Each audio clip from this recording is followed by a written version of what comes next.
Salamat sa mapagpalang pagmamahal. Welcome to our 365 Daily Devotion. Ako po si Alexander Gomez from Batch 3. At ang topic po ang tatalakayin natin ngayon ay kill sin or it will kill you. Ngayon po ang ating pag-aaralan ay tungkol sa Mark chapter 7 verse 21 to 23. At buksan po natin ang ating puso at isip sa magandang salita ng Diyos. Sinasabi dito sa verse na, "For from within, out of the heart of man, come evil thoughts, sexual immorality, theft, murder, adultery, coveting, wickedness, deceit, sensuality, slander, pride, foolishness. All these evil things come from within, and they defile a person."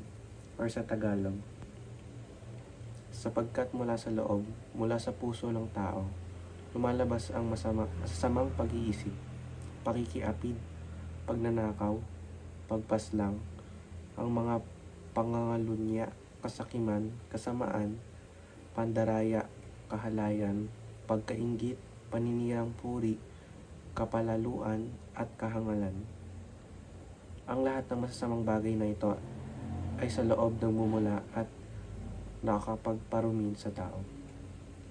Sinasabi dito sa verse na lahat ng ginagawa nating masama or mga kasalanan is nanggagaling mismo sa puso natin.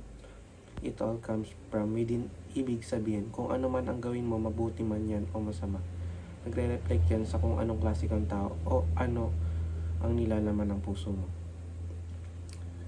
Teaching number 1. The heart is a mega factory of sins.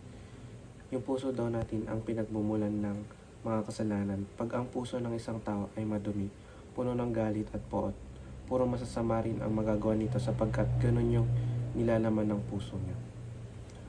Teaching number 2. We cannot blame others for our own sins. Tayo mismo ang gumagawa o sa atin mismo nagagaling ang mga kasalanan, kaya wala tayong karapatan na manisi ng iba kasi dahil kay ganito kaya nagkaganyan. Lahat ng pangyayari sa buhay natin ay wala tayong dapat sisihin, lalo na sa mga kasalanan natin. Teaching number 3. God holds us responsible for our own sin. Dahil tayo ang gumagawa ng mga kasalanan, tayo ang dapat managot dito at ayon sa mata ng Diyos. Responsibilidad natin ang bawat galaw natin, whether mabuti man yan o masama. Application number 1. Do not let the seed of sin germinate, take root, and grow. Huwag na nating hayaan lumago pa ang kasalanan na namamalagi sa puso natin. Bagkus ay pigilan na natin itong mamunga.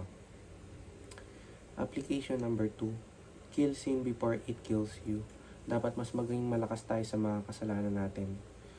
Unahin na natin itong tanggalin sa buhay natin bago pa tayo nito lamunin. Application number 3. Depend on the power of the Holy Spirit. Ang Holy Spirit ay sobrang makapangyarihan yan. Kaya niyang sagutin ang mga tanong natin dahil nang umakyat na muli si Jesus ay iniwan niya sa atin ang Holy Spirit.